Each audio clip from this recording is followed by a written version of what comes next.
कांग्रेस वालों ने कहा कि प्रधानमंत्री कंप्रोमाइज्ड, प्राइम मिनिस्टर कंप्रोमाइज, इस बात को कहने के लिए वो कपड़े तक उतार दिए, शर्टलेस अभियान में चले गए।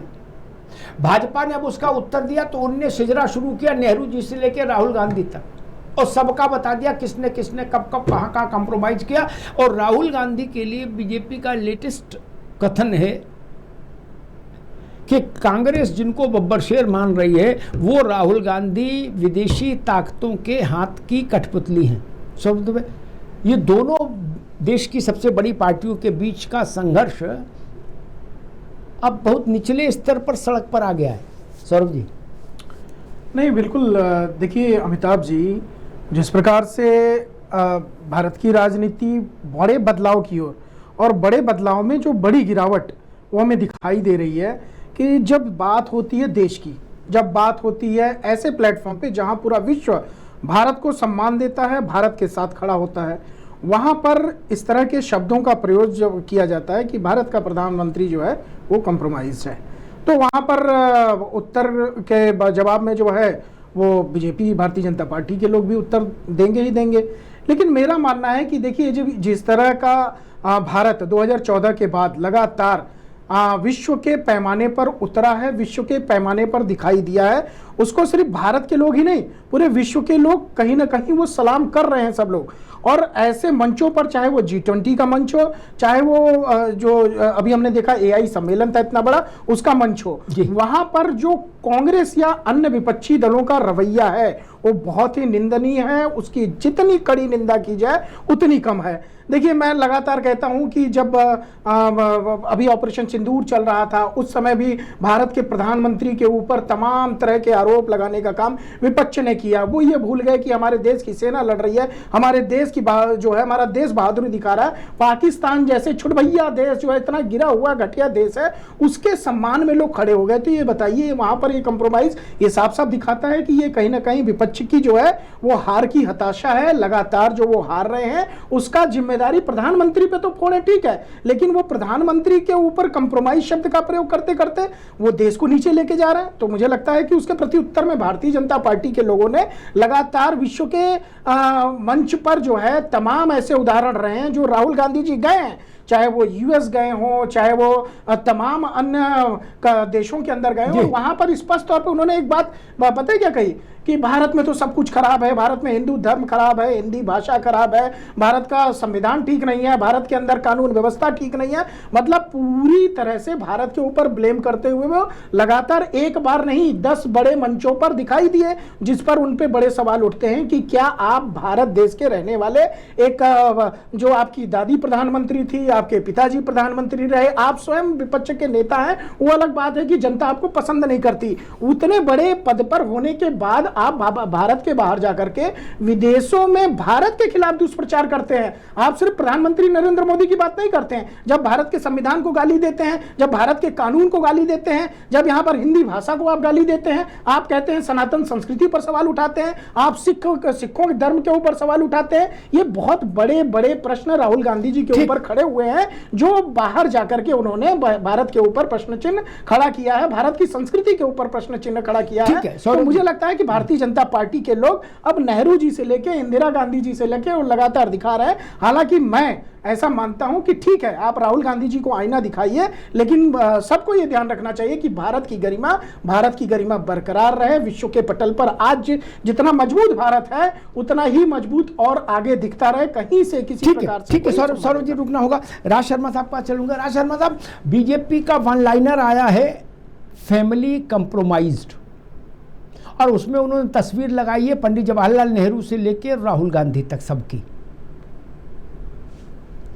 राज भाई, ये मान लिया जाए कि प्रधानमंत्री जी ने तो मान लिया कि वो कंप्रोमाइज्ड है, क्योंकि अभी किसी भी चीज में, मैं जब से आपके फ्रेम पे बैठा हूं, जब से किसी ने, भारतीय जनता पार्टी के नेता ने नहीं कहा कि प्रधानमंत्री कंप्रोमाइज नहीं है। ये तो ही पहली बात।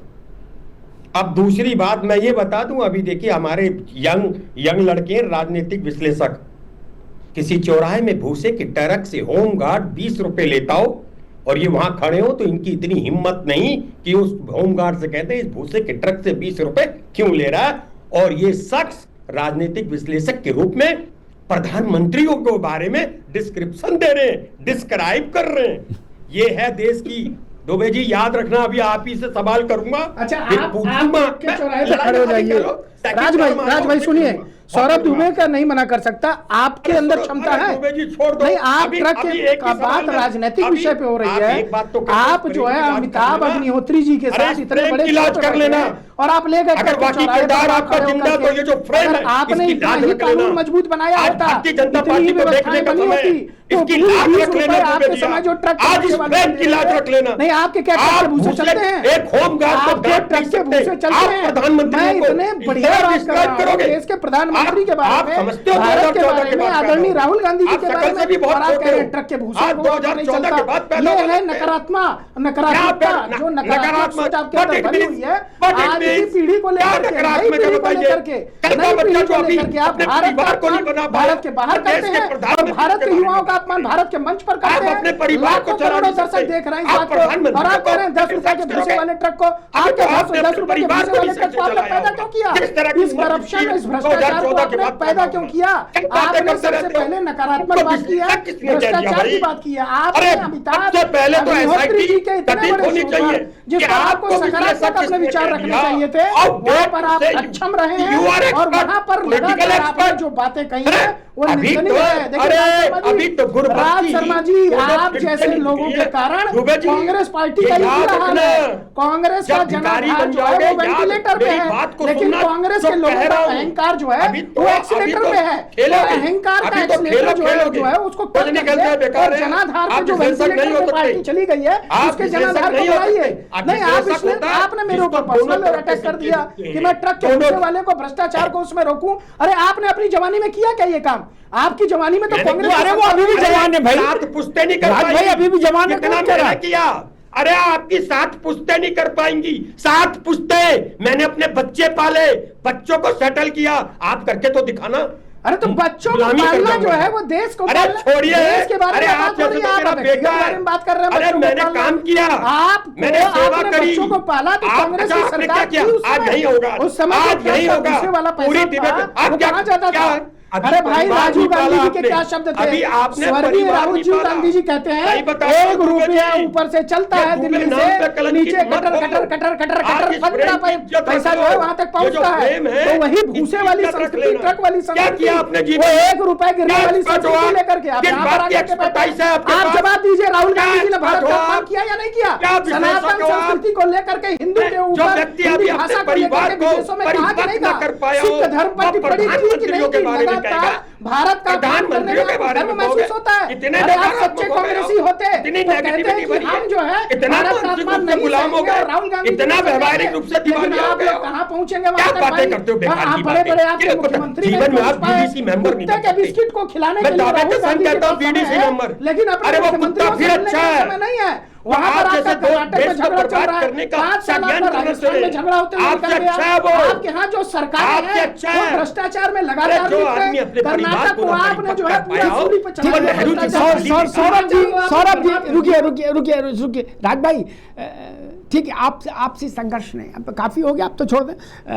मूल प्रश्न ये है कि आपने कहा प्राइम मिनिस्टर कंप्रोमाइज्ड, बीजेपी ने उसके जवाब में आपने उनके घर 1 लड्डू और पूरी उसमें भेजी बायने में हैं, उनने पूरी टोकरी भेज दी, right from Pandit ji to Rahul Gandhi.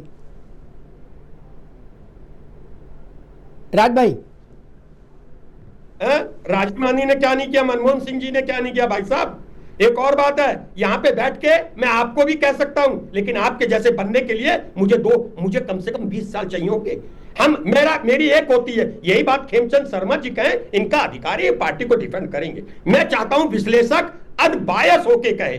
यहाँ छोटा सा लड़का आके, मतलब जो अभी परिपक्व नहीं हुआ, वो प्रधानमंत्री को गाली दो, आज बेइज्जती नहीं हो रही? अरे मैंने कहा गाली दी, मैंने तो कोई गाली मैंने तो ये कहा राहुल गांधी जी ने विदेश में आपने पंडितों की चुड़िया खिंचा दी, भारत के बारे में बेइज्जती नहीं हुई?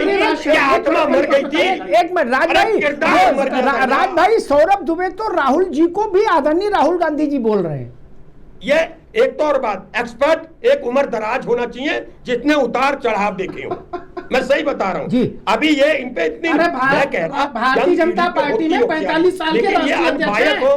45 साल के राष्ट्रीय अध्यक्ष हैं, पुरानी संस्कृति चली गई। मल्लिकार्जुन खड़गे जी चल नहीं पा रहे हैं आपके यहाँ, और आपको जो है सत्ता की लालच चाहिए। लोग जो है वहां पर ऊपर ढल गई है, लेकिन सत्ता की कुर्सी पे चाहिए। आप युवा विरोधी है, देखिए आप युवा विरोधी हैं, आपका चेहरा युवा विरोधी है। मैं कह रहा हूँ आप युवा विरोधी है, आपने युवाओं का विरोध किया। आने वाले भविष्य में आप मंच पे खड़े होकर कहेंगे कि हमें बालकों का वोट नहीं चाहिए, बच्चों का वोट नहीं चाहिए। आपकी परिपक्वता क्या है बताइए? जब 70 साल राहुल गांधी आज युवा नेता है, राहुल गांधी जी की उम्र क्या है भाई? आपसे अच्छा राहुल गांधी जी की उम्र क्या है? जब आदमी क्रिकेट खेल के रिटायर हो जाता है 40 साल में, उसके बाद के आदमी को आप कह रहे हैं कि युवा नेता है। करिएगा, आपकी युवाओं की परिभाषा ठीक नहीं है।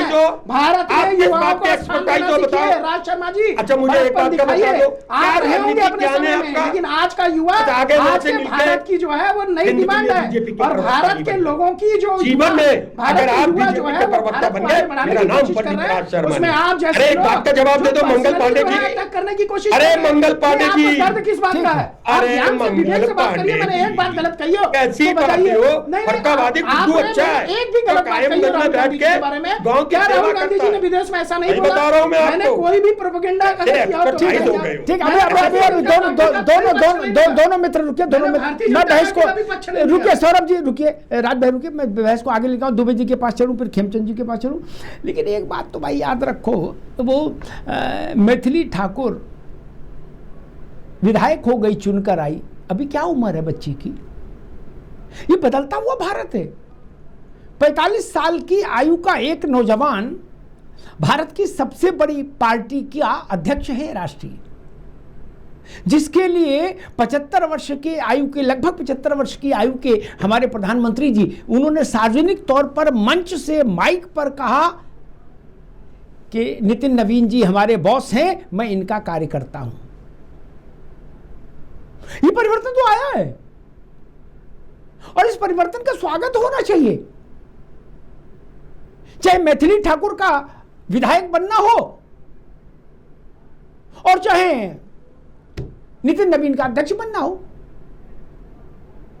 दुबे जी की पार्टी के नेता अध्यक्ष अखिलेश जी जब मुख्यमंत्री बने थे तो कितने साल के थे? अच्छा लगा था हम लोगों को कि बहुत बुजुर्ग लोग हर वक्त क्यों रहे भाई, प्रेम में नौजवान भी आगे आए। योगी जी जब उत्तर प्रदेश के मुख्यमंत्री बने तो किस आयु में थे? अच्छा चलन है ये। खड़गे जी भी अच्छे हैं, लेकिन वो युवा जोश का मुकाबला तो नहीं हो सकता। दुबे जी, इंडिया गठबंधन ने कहा प्राइम मिनिस्टर कंप्रोमाइज, तो भाजपा वालों ने पूरे कुल गोत्र की जन्मपत्री खोल दी। अब लड़ाई चौराहे पर आ गई। जो किस्से लोग भूल गए थे, ये नई पीढ़ी के लोग नहीं जानते थे क्या कि जीप घोटाला, मेरे ख्याल से नई पीढ़ी के लोग नहीं जानते जीप घोटाला क्या है ना। अब वो भी आ रहा है, पीयूष गोयल उसका भी डिटेल दे रहे हैं। नागरवाला कांड क्या है, मेरे ख्याल से नहीं जानते होंगे लोग, लेकिन अब तो आएगा कंप्रोमाइज में। तो कई बार ऐसा नहीं लगता कि ऐसी रणनीति क्यों अपनाओ कि जो चीजें ढकी छुपी हैं, भैया दुबे जी इधर ध्यान ले लो, जो चीजें दबी छुपी हैं वो भी उघड़ जाए। चौराहे पे निर्वस्त होना जरूरी है क्या? अरे जो किस्से कहानी मान लो खेमचंद जी या सौरभ दुबे जी की एज ग्रुप के लोगों को नहीं पता है, वो सब जानना जरूरी है क्या?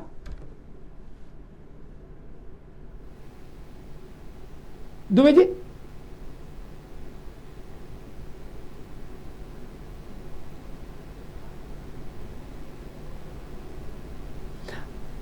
अनम्यूट कर लो भैया। हाँ जी धन्यवाद जी। मेरी पार्टी का या मेरे राष्ट्रीय अध्यक्ष जी का ये हमेशा से, नेताजी का भी ये मानना था कि राजनीति देश के बाहर, देश के मुद्दों को बाहर उछालना ये कतई शोभा नहीं देता है।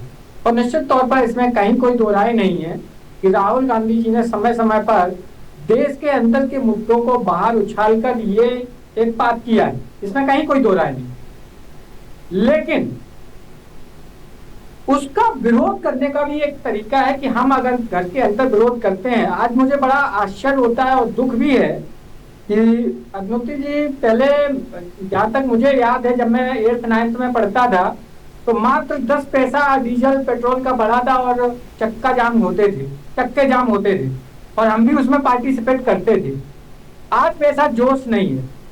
कोई बाहर का कोई मित्र, कोई पड़ोसी बाहर के आते हैं, हमारे गेस्ट आते हैं, उनके सामने अगर आप इस तरीके की वो करो तो वो शोभनीय नहीं है। लेकिन इसके साथ एक चीज और है, आखिरकार ऐसा क्यों किया गया उसका कारण भी जानना पड़ेगा जी। आप सिर्फ उनको दोष दे के बच निकले हैं, यह मुमकिन नहीं है। उसके पीछे का कारण भी हमें जानना पड़ेगा। अभी थोड़ा तू में हो गई थी राज्य की और राजनीतिक विश्लेषक की। निश्चित तौर पर ये नहीं कहना चाहिए राज्य को कि कल के लड़के, आजकल टेक्नोलॉजी इतनी हो गई, ज्ञान इतना हो गया। लेकिन मैं एक चीज बहुत ही सटीक कहना चाहता हूं कि जब आप राजनीतिक विश्लेषक हैं तो किसी एक के पक्ष में कभी भी मत रहिए, क्योंकि इस दुनिया में 100% ट्रू कोई नहीं है। चाहे हम हो, चाहे आप हो, चाहे कोई हो, 100% सत्यता किसी के पास नहीं है, चाहे कोई अपने को कुछ भी करे। इसलिए राजनीतिक विश्लेषक को यह भी ध्यान रखना चाहिए कि अगर आप कांग्रेस की बात करते हैं, सपा की बात करते हैं, या उसके बसपा की बात करते हैं, बीजेपी की बात करते हैं, तो किसी एक पक्ष के ही से पक्ष का गुणगान नहीं गाना चाहिए। हमारी जो कमियां हैं वो आप हमें बताओ, हम उसका स्वागत करेंगे। हो सकता है हम उनको सुधार करने की कोशिश करेंगे, लेकिन हम सिर्फ एक पार्टी के प्रति वफादार रहे या एक के गुणगान गाएं, ये राजनीतिक विश्लेषक का काम नहीं है। चलिए दूसरा पूछ लीजिए। अबे पहले उनकी बात आ जाए, पहले उनकी बात। नहीं, एक पक्ष मैंने कुछ बोला हो तो बताइए, एक पक्ष में बोला हो तो। मैंने तो यही कहा ना, भारत के विषय में बात की। भारत की जब बात करो तो आप लोग ट्रेल देते हो कि बीजेपी की बात कर रहे हैं, ये बड़ी समस्या है। मैं कह रहा हूँ कि भारत की बदनामी न कहो कि ये साबुत प्रदेश प्रधानमंत्री ने गलत कहा था, कहिए, अच्छा लगेगा। आप कहिए, आप बताओ कि 2014 से पहले पैदा होने पे आपको गर्व है या नहीं है? बात तो सुनिए, मेरी तो पूरी पहले हो जाने दो भैया। भूटान में जाके इलेक्शन की एक मिनट भैया, दुबे जी की बात आ जाए। दुबे जी आप कहिए, आप कहिए जी। अग्निहोत्री साहब, अभी आपने एक चीज बोली कि हमारे प्रधानमंत्री जी ने ये बोला कि नहीं, नवीन मेरे बॉस हैं और हम उनके अंदर में काम करेंगे। हमें बहुत अच्छा लगा कि कम से कम हमारे देश का प्रधानमंत्री अपने राष्ट्रीय अध्यक्ष को इतना महिमा मंडन, इतना सम्मान दे रहा है। लेकिन शायद आप वो तस्वीर भूल गए जिसमें हाथ पकड़ के राष्ट्रीय अध्यक्ष को पीछे किया जा रहा था कैमरे के, कि चलिए आप पीछे होइए, हम प्रधानमंत्री, हम आगे जाएंगे।